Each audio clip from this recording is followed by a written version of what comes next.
So in this video, I have notes to go with us around the topics of nervous system healing and nervous system regulation and subconscious reprogramming. So reprogramming are beliefs at a subconscious level, which directly connects in with your nervous system and what is happening in your nervous system. So as a heads up, this part of the process I only came across or started to implement in a more intentional way maybe 3 years ago. And I first started experiencing severe PTSD up to 9 years ago. So this came a lot further down the line. And this part of my healing journey came prompted from different interpersonal things. So my motivations were more some things going on in my personal life that weren't obviously or directly connected to PTSD. But when I started to implement them, I started to notice how much they started to bring healing and stability to that area of my life, to all areas of my life, and to bringing the baseline balance of my life right up to a more stable area. So to kind of make that makes a little more sense, bringing nervous system regulation into your body starts to heal all areas. It rises all tides, if that makes sense. So your financial life, your relationships, your health, your mental health, your spirituality. It brings safety basically at a physical level, which starts to translate emotionally, spiritually, mentally. It starts to influence the behaviors we take, the choices we make, the space we have within ourselves to make choices. So we're less reactionary to the things going on in our lives. We have more self-awareness or more space to have self-awareness. We're able to often make more empowered choices, more calm choices, more connected choices from a place of safety and empowerment and self-worth. That's just one of the benefits I've found of nervous system regulation, along with the absolute healing of your physical body. It allows more space for your immune system to thrive, which affects obviously your health if you're dealing with health things, but everyone can benefit from that. It just brings peace and safety and equilibrium, and every area of your life benefits as a result. So obviously PTSD, well, maybe this isn't obvious to you, but PTSD, post-traumatic stress disorder, or a post-traumatic stress state, is a state in your nervous system, your body, your psyche that has exploded as a result of a stressful event. And it doesn't matter how objectively stressful that event might have been to anyone looking at it, if you have perceived it and experienced it as a stressful event, as an explosion in your nervous system, that's what's going to happen in your nervous system. And everyone is unique and different. There are many reasons why a person would interpret a certain event or something occurring in a traumatic way that another person might not. And in the previous video, I discussed some of the physical components to why that could be health-wise. So I will link that below if you want to look over that. But just even in our mental perception, our experiences in life, our experiences growing up, our experiences socially, economically, culturally, as to why we might perceive certain events, situations, or just literal unsafe, traumatic things happening in certain ways. So there are different levels to trauma, I don't even mean to say air quotes in trauma, but just what is traumatic for one person might not be for another, or that trauma may be handled in a very different way. So you cannot really judge or measure a person's experience when it comes to this. So nervous system regulation, what is it at basic level? I talk about nervous system regulation a lot on this channel, especially the past year or so. It's been a huge interest to me. But basically it is getting yourself out of, or re-regulating yourself out of, a fight, flight, freeze response in your central nervous system. So this is when an event occurs, or a situation occurs, or something we perceive as a threat, and our nervous system responds by either fighting to protect ourselves, by fleeing, by running away to protect ourselves. And this is all just to keep your body alive. It's a primal response in your physical body. Or by freezing and playing dead to protect yourself from perceived harm, danger, threat. So these things naturally occur. They're incredible mechanisms that protect us, save our lives in a lot of situations. What often happens with PTSD is that initial event or events or prolonged events, like if you have complex PTSD from perhaps different types of emotional interpersonal abuse situations, that can kind of be a little trickier because it's a little more nuanced, and that's a different topic. I'm not trained in explaining what that is. I understand my own experiences with things like that. But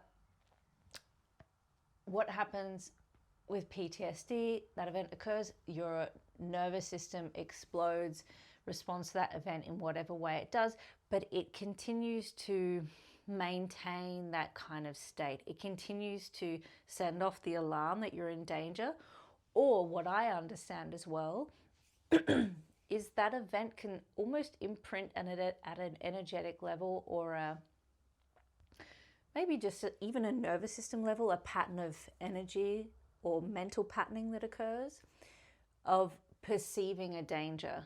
So just as a brief example, I was listening to Peter Levine who is an expert on somatic experiencing and PTSD and nervous system healing stuff. He was speaking to someone who'd been in a war situation where they were on the fighting lines and an explosion had gone off, and this bomb had gone off near him and his body was thrown. I don't know how harmed he was or not, but his body was thrown through the impact of the explosion, and he had to protect this side of his body, naturally from, something flying in his direction. And as a result, many things could be occurring in this situation. It's just a brief clip I saw of him explaining this and speaking to this guy. As a result, this guy kind of had a bit of a twitch in his body and is a lot of involuntary movement. That could be so many things. But in this session, Peter Levine guided this guy through a process to help relax his nervous system, opening through the jaw while they were talking about the event, or just even generally just opening up, calming his nervous system down, and this twitch in his body and this protection started to relax. Now, I don't know what happened after that session in his journey, but it did give insight into the possibility that this pattern of stress that kept running through the body, that fear, that pattern of protection that was just continually being like almost triggered off, like a reaction, like a twitch. When the nervous system was able to open and relax, that twitch, that protection was able to start to dissolve and resolve itself.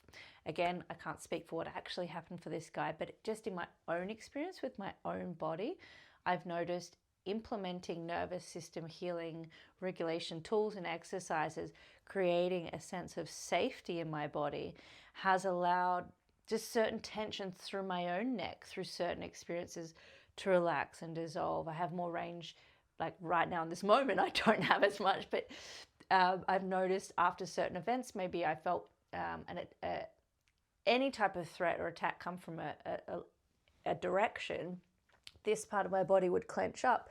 When I would finally get into a regulated state in my nervous system and relax, I'd notice I'd be able to turn to the left. It was safe again to turn to the left, and it's almost like my body was able to release a pattern of tension throughout my neck, my jaw, through protecting from this side. So that's at a very physical, primal level, and I'm talking here about releasing the patterns of stress, whether that's mental, emotional, or at a purely nervous system level. And that's the benefit I've noticed, is you're not running an unconscious pattern of reaction or trigger through your nervous system in the same way. Again, there are so many things that can contribute to or create prolonged states of stress like that, and they can be so many things. They could be mental, physical, emotional, nervous system, belief wise, emotional patterning. There are lots of things, so this is not a one size fixes all. I'm purely sharing what I've experienced and implemented, and just what I've noticed for myself and how it's helped me.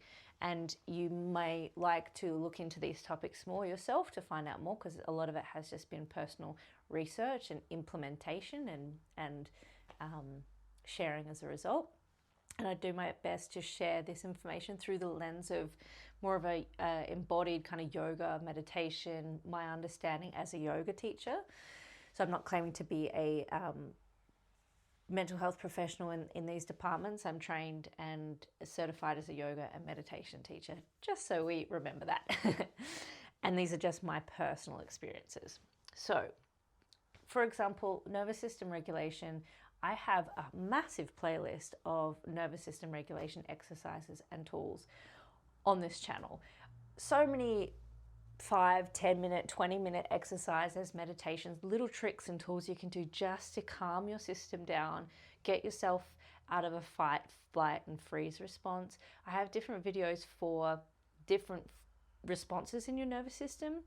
I have a lot for the flight response, the running response, and the freeze response, and I've made a whole video about how to calm and dissolve or release the fight response. They are all on my channel. I will link links to those playlists below. So just at a basic level, without going too deep today into this topic, that's what nervous system regulation is. And it's profoundly helpful, especially if you implement these other tools that I've shared about, or you look into them for yourself and decide whether they are right for you. You know, the nutrition, the spiritual component, you know, feeling safe in yourself spiritually, in your life, finding safety in your environment, creating safety through your body at a somatic level, which is the nervous system healing and regulation. And in the previous video, I discussed things like EMDR therapy, which I tried. Things like that can be helpful, and I will go into some more tools in another video. All of these things together can create this really harmonious, supportive network of tools that can really start to move the needle in how you're experiencing your body, your psyche, and hopefully, and very hopefully, most likely, I hope, get yourself out of these severe states of PTSD. So, nervous system healing, nervous system regulation, I only found this later on down the line, but I imagine if they were implemented earlier on could have like major benefits. And I don't even know how I would have, maybe I might have suffered a lot less if I understood these things and I had access to this information. So I'm comfortable sharing this kind of in a non-linear process with you, because it might be of benefit earlier on as well. So nervous system regulation, nervous system tools, I will link in the description below. It's self-explanatory. You just kind of got to get in there and try the tools, and you will kind of find that out for yourself. I will add as well things like yoga, meditation, different specific forms of yoga and meditation can be a great form of nervous system regulation. I did write down in my notes some examples of the nervous system regulation tools I use. Now, I did mention in the previous video a form of chiropractic network spinal analysis, which specifically focuses on the connection between your brain and your spine and how your body patterns stress, and learning how to integrate, assimilate, hold and release stress in a healthier way. And you build this kind of almost neural network through your nervous system and body of handling and releasing and integrating stress. That's a profound form of chiropractic. I also tried, and I did get benefit from just your traditional chiropractic, the general cracking that helps to calm your nervous system as well. I did that intermittently, and I did have some benefit from that. I also, while I was going through some of the most severe states of PTSD, I did Kundalini yoga. And this form of yoga, I've recently found out, is a bit controversial in terms of some of the teachers of it in certain groups in, I think, LA, and cult-like dynamics that were created, which unfortunately can happen in a lot of situations with yoga. There's a lot of reasons for that, and that's not what we're going to talk about today. But fundamentally, before I knew about any of that, the tools they were teaching were really helpful. They were really powerful for regulating your nervous system. There was a lot of breathing techniques that were very calming for the parasympathetic and sympathetic states in your nervous system, which balance out the left and right side of your body, bring you into a regulated state, which is taught in pretty much all forms of yoga and is just understood in the science of nervous system healing, etc., in the body. And Kundalini yoga also does quite a lot of gentle chanting. They're lovely chants. They are just Sanskrit words that are very calming, but they stimulate your vagus nerve through the sound, through the voice and the vibration through your chest, which is very relaxing for your nervous system. And I also did certain exercises of Kundalini yoga, which were just opening through the spine, curling, and these repeated movements, and also swaying left to right, were very relaxing for my nervous system. Really would get me out of those super heightened triggered states. So if I'd wake up with a severe explosion in my nervous system, a PTSD trigger while I was sleeping, it was profoundly exhausting, but I would get up and I'd put on, I had a coach at the time who taught a bit of Kundalini yoga, wonderful person, amazing woman, and I would put on her video and I would go through a few of the exercises, a few of the breathing, and if I could, some very quiet chanting, especially if I was alone. And that would calm me right down, and I'd either be able to go back and lie down and rest, or sometimes I'd fall asleep again. It's hard to remember exactly what happened on every night, but that did at least get me out of that like extreme cortisol freak out, heat through my blood state in my nervous system. So that was very helpful. And I know many people who've dealt with addiction stuff, which is a lot of stress state, who've had a lot of benefit from Kundalini yoga for the nervous system stuff. I would say it really helps in soothing your body and your psyche. So that's an option. And also you may want to look into whether it's right for you based on the recent revelations of this, some cult-like dynamics that have formed around some of that type of yoga. But I don't think it's the yoga itself, really just the people who are running it who are a bit dodgy at the time, unfortunately. So another thing that I did that I found helpful was massage. That's another way to help calm your nervous system. I still do this, not all the time, because you're getting this connection at a physical level. The physical touch calms your body, being around other people that you feel safe around, especially, and safe touch with people you are comfortable with in a consensual, platonic kind of safe kind of way. That can be very soothing for your nervous system, really calm you down and create a sense of safety. That did help me. It didn't fix anything, but it did help me with my explosion states in my nervous system. So that's a tool you may want to, or may already be using. And also something that I touched on before, somatic experiencing, I believe was developed by Peter Levine. I haven't personally had sessions professionally in somatic experiencing. I've just watched several videos, I've read his books, I've looked into his work a little bit, and some of the tools I've learned online of nervous system regulation have come from him. But I've heard people talk about having a lot of benefit from that. It's kind of like what I explained with that guy having that session, relaxing his nervous system, being able to release those patterns of stress. I believe that could be very well worth looking into. There are apparently quite a few somatic experiencing practitioners that are trained fully with trauma that could be very helpful. Anything that really connects you with your body at a somatic level, at that nervous system, physiological level, that calms you, that calms your breathing, your muscular system, your respiratory system, all the things, which is also yoga. Yoga does that too. Meditation can do that too.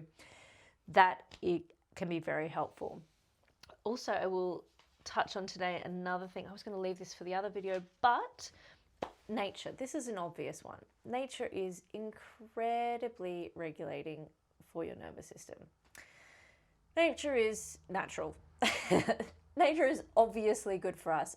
It almost feels void saying that as an obvious option. Sunshine calms you down in a safe way so you're not getting burned. calms your body down, helps to soothe a freeze state in your nervous system. Sitting on the earth naturally pulls you into balance with the rhythms of the earth, brings your circadian rhythms into balance, which is your sleep cycles. That's going to help on so many levels. And regardless of how you're going with your sleep, your resting, if you're dealing with how your rest is going, I mean, if you're dealing with extreme PTSD, don't put too much pressure on the sleep, the resting part. More giving yourself space and room to find those moments of peace is going to restore a sense of remembrance of how it is to feel calm and slowly build in that safety, that space. So just celebrate your little pockets of peace, celebrate your little pockets of regulation, your moments of feeling safe. And if you get triggered again or something fires off and explodes again, bugger, like that's unfortunate and it sucks, but don't see it as a failure, because it's not you failing or not getting something right. It's something happening in your body at a biological nervous system and maybe other level. You might have a few things going on and it's not your fault. This is so primal, and it's just be so gentle with yourself. The less pressure you place on yourself to heal this, to speed up the process, the quicker, like ironically, it's going to be. You're going to have less resistance. You're going to have more self-acceptance, more self-love, more self-understanding in the journey, because how we got here doesn't make a lot of sense. How extreme PTSD comes about could make a lot of sense in terms of you could look at the events and what created it, but all the circuitry and wiring that causes the explosion that makes you feel so out of control, that's not something we can mentally just talk ourselves into stopping. There's just so much going on that we have to develop a sense of trust, and that's the spiritual component as well, and safety in navigating, in the unfolding of that returning back to safety in your body on so many different levels: physical, emotional, mental, spiritual, nervous system, and then what I'll touch on at some stage soon, the belief level, the self-worth level. They all integrate into this perfect little pie. Even though this isn't a pie, it looks like, what do you call it? Oh my God. Puzzle. But it's a perfect pie. It's a tasty pie. Okay, so we touched on nervous system tools. I have all the links in the description below. I did talk about nature, fresh air. Oh, another thing I want to touch on, the sound of birds as well can be very calming. I saw someone talk about how when the birds are singing, that's nature's way of indicating that things are safe. So that's another reason at like a physical level, maybe even a soul level or spiritual level, it communicates and signals safety to us. So I might touch a little bit more on nature and some other elements in another video, because there's quite a bit here. Okay, the next part I want to talk about, which I don't know if has been a primary healing component, but has definitely been a life-changing component for me in how I navigate my life, is the reprogramming of subconscious mind and subconscious beliefs. So we all develop subconscious beliefs based on our experiences, maybe even traumatic experiences. So if you experience a lot of mistreatment when you're younger, or terrifying events, or other forms of danger, trauma, whatever it is, nice, not nice, probably not nice, or just observed it, we, especially as little people, as young people, as children, and we can develop these beliefs later on in life as well as adults, but especially when we're younger, we're like this sponge. Apparently we're in like a theta state that absorbs beliefs about our environment, events, people, ourselves at a subconscious level, which then inform how we subconsciously and automatically interpret our life as we grow and develop as adults. So it creates this automatic program for us in how we filter, perceive, and experience life. I'm gonna have a bit of water. So Just as an example, if you're in an environment that is repeatedly unsafe, you may simply at a subconscious level develop a belief, whether you're conscious of it or not. You may not know you have this belief that it is unsafe. I am unsafe. I am unsafe in my environments. I don't deserve to be safe. I don't deserve to be treated well. I'm not worthy. I'm not good enough.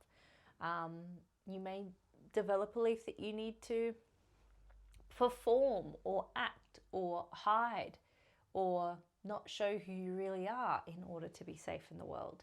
You know, there are so many ways that children and people interpret events and create beliefs and stories that they then identify with and perpetuate in their lives. And this can just kind of, these can tie into a nervous system state. If you subconsciously believe you're not safe, just as a simple belief at a subconscious level, you may have had several experiences that prove that to be true, that happened younger and then repeated themselves through that belief or just through life experience.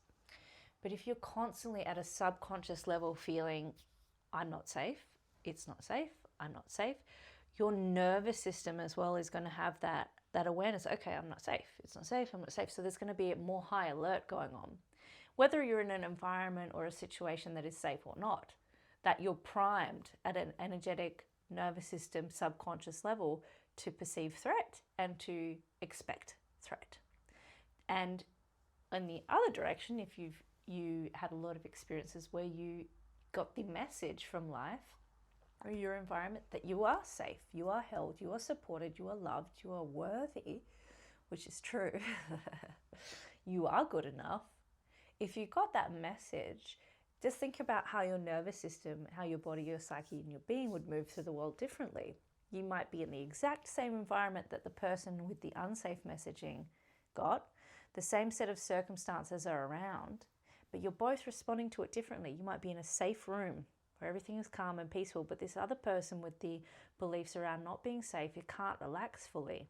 They're still on high alert. They're performing, they're protecting, they're defending. But you feel safe. You're comfortable with who you are. You know who you are. You're grounded. You feel worthy and loved. There's an innate sense of relaxation in your environment. The environment itself is safe for both of you, but you're having two different experiences. So this is a part that I've found profoundly beneficial for PTSD, anxiety, stress, but also all of life, because ultimately these deeper beliefs inform all of life. You know, they inform our financial reality. They inform how we show up in relationships, what we believe we deserve, what we expect, what we believe we can have, and what shows up, how we respond to the events of our life, to the people in our life, to the way we're treated or not treated, the way we show up in our work, our career, our dreams, our purpose, our inspiration, our creativity, our general joy, the way we feel about our health and our body, the way we expect things to go in that direction, the way we expect to move our bodies, the way we feel comfortable to move and express our bodies, the way we feel comfortable expressing intimacy and closeness with others, the way we communicate and share, how open we are, the way we walk down the street, the way we dress, what we feel comfortable dressing, how we expect to be treated. Like, it's everything. And these general beliefs that we have as well, like just those simple ones that I mentioned before: I am worthy, I am safe, I am good enough, I am held, I am supported. Also, how good does it feel to hear me say that? Because it feels so good for me to say it. Those general beliefs, like, okay, I am worthy, that I am worthy, that when you reprogram it at a subconscious level and it starts to become your normal, it starts to become this template that automatically informs your whole system, your emotions, your mind, your nervous system, how you feel, stand, walk through the world. That worthiness that you now understand, you may have always had that, but you might be a person who didn't grow up knowing they're worthy. Then you reprogram that belief at a subconscious level and you start to walk in the remembrance, the knowingness of your worthiness again, of your worth again, and it becomes automatic and innate. It communicates through your body language, the way you stand, the way you talk, the sound of your voice, the steadiness of your voice, your expectation of being loved and embraced, your expectation of being treated appropriately, your expectation of receiving support. And there are more fine-tuned beliefs that you can reprogram at a subconscious level. This is just an example of these general beliefs and how they translate into all these different areas of our life. So for me personally, really reprogramming a lot of my subconscious beliefs has really started to transform just how I feel inside of myself, how events in my life affect me, how triggered I am by certain things. Some triggers I had in certain areas of my life, especially some relational triggers, have completely dissolved. Or if they pop up again, they pop up and they pop down very quick. So my whole nervous system doesn't explode in the way it used to. You start to instill safety both at a physical level through your nervous system and your body, and at a subconscious level, which the subconscious connects to your nervous system, as I mentioned before. So it's a profound thing to do. It's life-changing. There are many ways to change your subconscious beliefs. Some require more intention and more effort. And there are some, I think I've heard of neuro-linguistic programming is a form of mind-body reprogramming of beliefs that can happen quite quickly. The one that I've quite enjoyed doing for myself, which has been so easy in a lot of ways, is listening to affirmations while I sleep. So I decide or come across the affirmations that I want to reprogram in myself, the beliefs that I'd like to have for myself or reprogram in myself, or I discover perhaps wounds or limiting beliefs that I might, or storylines I have about certain things, and I will reframe them into what I would like to believe.